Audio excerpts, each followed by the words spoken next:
Hello दोस्तों, मेरा नाम है अजय और आप देख रहे हैं अमावस एक डर की रात। दोस्तों, ये कहानी हमें गीता जी ने भेजी है, जिनके साथ यह घटना घटी थी।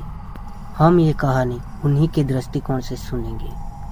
कहानी स्टार्ट करने से पहले अगर आपने हमारे चैनल को अभी तक सब्सक्राइब नहीं किया है तो कर लीजिए। हम आपको ऐसे ही सच्ची घटनाओं से रूबरू कराते रहेंगे। तो चलिए कहानी की ओर। मेरा नाम गीता है।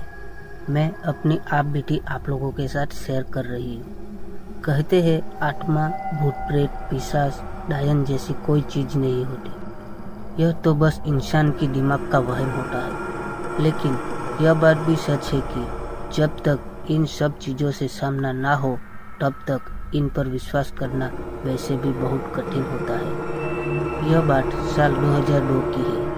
मैं अपने पति के साथ अपने ससुराल, जो कि हिमाचल के एक गांव में है, हम वहां जा रहे थे। मेरे पति के माता पिता और अन्य परिवार वाले सभी गांव में रहते हैं। मैंने प्रेम विवाह किया था और गांव के माहौल और रहन सहन के बारे में मैं ज़्यादा जानती नहीं थी। उस रात हमें गांव पहुंचते पहुंचते रात हो गई थी। रास्ते में हमने एक महिला को किसी पेड़ के पास कुछ सामान के साथ पूजा करते देखा। मेरे पति भी शहर में ही रहे हैं, इसलिए हम दोनों ने मजाक बनाकर इस घटना को नज़रअंदाज कर दिया और हम गाड़ी चलाते रहे। कुछ आगे पहुंचे तो एक औरत सड़क के किनारे बैठी थी। हम दोनों को लगा कि शायद महिला किसी परेशानी में है और इंसानियत के नाते हमें उसकी सहायता करनी चाहिए। लेकिन फिर सोचा कि कोई चोर डाकू ना हो जो अंधेरे का फायदा उठाकर आने जाने वाले यात्रियों को लूटने का काम करते हो। खैर, यह सब सोचने और समझने के बाद भी हमने उस महिला की मदद करने का निर्णय कर लिया। हम गाड़ी से उतरकर उसके पास पहुंचे तो उसके रोने की आवाज़ें तेज होने लगी। वो सिर झुकाकर रोए जा रही थी। हमने उससे पूछा कि समस्या क्या है, तो उसने मुझे बोला, पीछे पेड़ के पास किसी ने उसके साथी को बांध दिया है और वह अकेली भटक गई है। हमने बोला, कौन, किसने?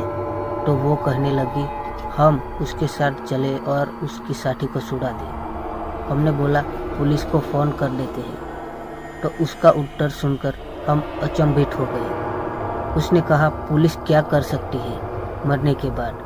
हम तो अपनी सुरक्षा की मांग भी नहीं कर सकते। ये सुनकर मेरे पति और मैं दोनों ही हंसने लगे कि शायद यह महिला दिमागी रूप से ठीक नहीं है। हम वापस अपनी गाड़ी की ओर आने लगे तो उसने बोला कि आप आगे मत जाइए, आगे रास्ता ठीक नहीं है। हमने उसकी बात नहीं सुनी तो वो कहने लगी, जाओ जाओ, फिर मत कहना बताया नहीं था। हमने सोचा कि आखिर यह ऐसा क्यों कह रही है। हम गाड़ी में बैठे और आगे बढ़ने लगे तो आगे रास्ता बेहद अंधेरा और डरावना था। पहाड़ी इलाका था, इसीलिए रात के समय कोई आता जाता भी ज़्यादा नहीं था। हम चलते रहे कि अचानक सड़क किनारे कुछ लोग बहुत ही अजीबोगरीब दिखाई दिए।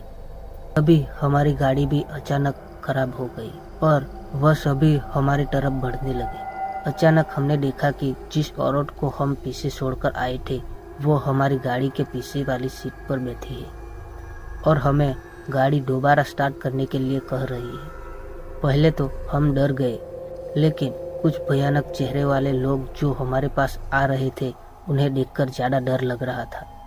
हमारी गाड़ी अचानक से चल पड़ी और हम बहुत दूर निकल गए। पीछे देखा तो वो महिला भी नहीं थी।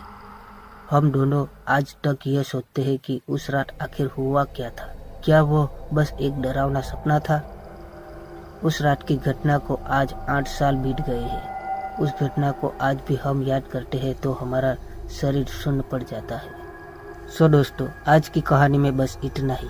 आपको ये कहानी कैसी लगी हमें कमेंट में ज़रूर बताइए। और अभी तक आपने हमारा चैनल सब्सक्राइब नहीं किया है तो जल्दी से सब्सक्राइब कर लीजिए। हम ऐसी ही सच्ची घटना और डरावनी कहानियाँ इस चैनल पे लाते रहते हैं। मिलते हैं ऐसी ही डरावनी कहानी के साथ अगली वीडियो में। तब तक के लिए बाय।